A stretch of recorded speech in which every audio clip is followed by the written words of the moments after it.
Here's a picture of Grandpa and Grandma, the white folks, as he calls them, and typical white people who raised him.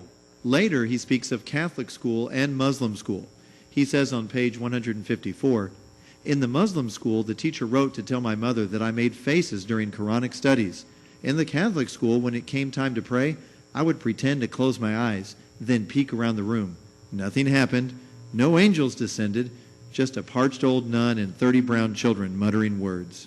In a CNN interview, as you're going to see in a little bit here, he claims that he went to a Catholic school. And ironically, I want you to hear carefully how he put it in words. Ironically, it just happened that the first school he attended, it was a Catholic school. That make him a Christian, like the other senator sitting on the stage. What Senator Obama did not tell the American people that he was in a Catholic school registered as a Muslim student. And he did not attend the prayer meeting of the Christian, but he went to attend his own prayer meeting and the Muslim religious classes every day whenever the Muslims split from the Christian for the religious class. Yes, Christian in Egypt have opportunity to go to the Catholic school because that's our school, but Muslim also attend Catholic school in Egypt for a better education. Literally all students who go to Catholic school aim to be a doctors, engineers, lawyers, so smart people. I could not go to a Catholic school because I could not afford it. And there are so many Muslim students in the Catholic school in Egypt than Christian. And I dare a Catholic school in Egypt or in Indonesia to teach their Muslim student about Jesus. They will never do that, because if they do, they most likely will lose their building. The Muslim will burn the Catholic school. When we have the the religious hour in our school, the Muslim leaves the room, if there are a small number, right now they have a large number, so the Christian leaves the room in the Catholic school and attend the religious class. And Muslim learn about Muhammad and Allah and the Quran. He was registered in both schools as a Muslim student. Perhaps the most profound statement Barack Obama makes on the topic of his personal faith is found on page 86. He said, "Only Malcolm X's autobiography seemed to offer something different. His repeated acts of self-creation spoke to me. The blunt poetry of his words, his unadorned insistence on respect, promised a new and uncompromising order." Malcolm X. What do we know about Malcolm X? He had a big role in Obama's life. And American people don't know anything about Malcolm. Maybe you forgot who is Malcolm X. And two, if Malcolm's discovery toward the end of his life that some whites might live beside him as brothers in Islam seemed to offer some hope of the eventual reconciliation, that hope appeared in a distant future, in a far-off land. In the meantime, I looked to see where the people would come from who were willing to work toward this future and populate this new world.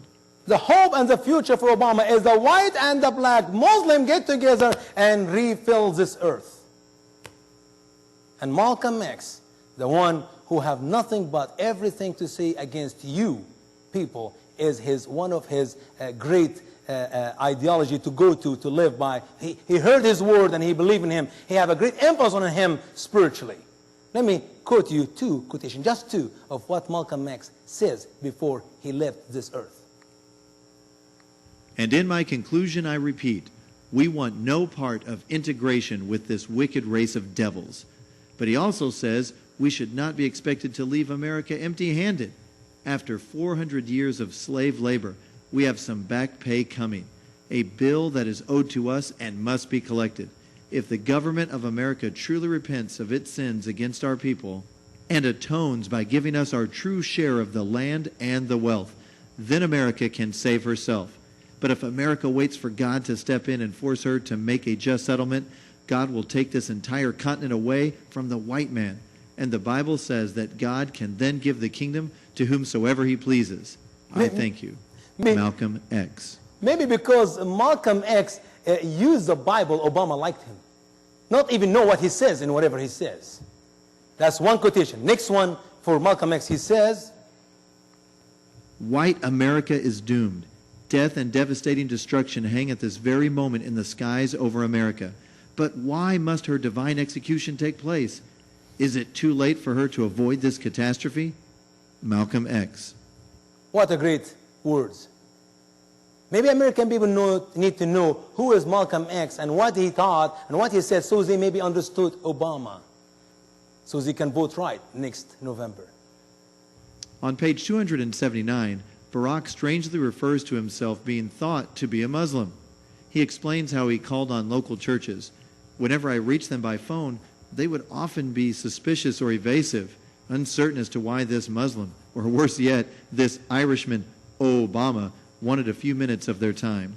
You know, I can relate to Obama and his problem here, because when I started our ministry a few years ago, I called churches, and not even any church is interested to talk to me. Who is Usama Daktok from Egypt? So I got smart, and I added a statement. My name is Usama Daktok. I am from First Baptist Church of Venice, Florida. And boy, oh boy, some pastors start meeting with me. It worked. Obama is working hard to do all the work he's trying to do in the community, and he needs the help of the church. So what he do? He calls the churches. Obviously, and I guarantee you, he never mentioned Hussein or Baraka. He said, my name is Obama. And Obama could be an Irish name, but he here, you know, inside his mind, he knows that he's a Muslim. And he writes by his own hand, in his own book, that the people in the church say, what this Muslim man or Irish man want from us? You got the point? Senator, you are a Christian, but as a child, you had more exposure to Islam than probably most Americans ever will. How did that shape you? Well, I lived in Indonesia for 4.5 years when I was a child. And actually, ironically, the first school I went to in Indonesia was a Catholic school. Myself and Senator Bob Casey, who's sitting here, we had pretty similar experiences probably, in part of at least our elementary school. I then attended a public school, but the majority of the country was Muslim. And the brand of Islam that was being practiced in Indonesia at the time was a very tolerant Islam. The country itself was explicitly secular in its constitution.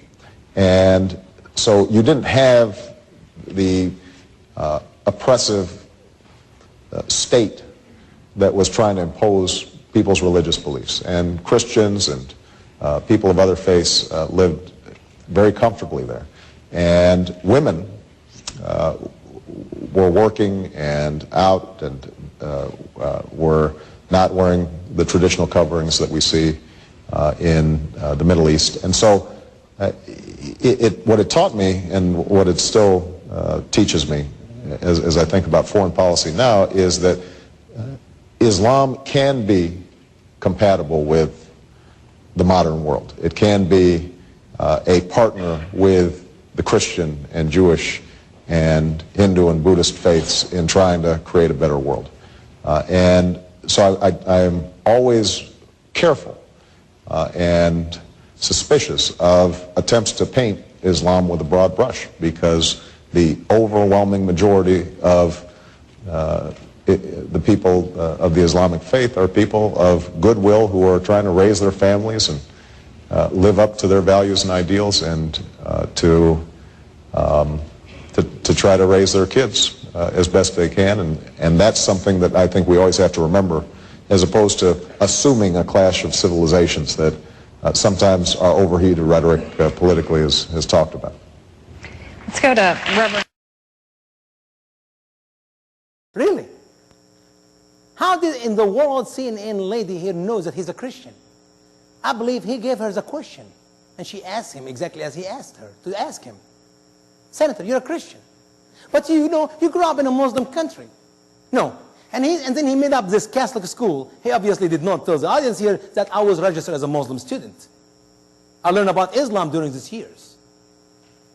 Senator, you're a Christian. And then he said, on these days, which is 40 years ago, Christian and Jew and Muslim were living in peace in Indonesia. Do me a favor. Do yourself a favor. Do your grandchildren a favor. Go check Islam in Indonesia from the 50s till today. Christians are being killed for the last 50-some years in Indonesia like chicken. I've been there twice. And I know what is Christian in Indonesia are going through. They were tolerant. They were nice people. Muslim and Christian Jew living together. And they're very wonderful. They're like honey and milk. Women were not covered then. Till today, still women in Indonesia are not covered, but men in Indonesia are killing Christians even today like chicken. And Americans do nothing about it. Your own Christian brothers are killed right now, today, in Indonesia, and nobody is going to say anything about it. And this started from the 50s, before Obama was born. And he said, no, when he was there, they were very nice. They were loving each other, they were holding hands all the time, and they were always singing Kumbaya. Not like now. Then it was different. Lie after lie after lie. I can take all his word in this interview, word for word, and I assure you that he's a liar. You don't believe me? Go online and check it for yourself.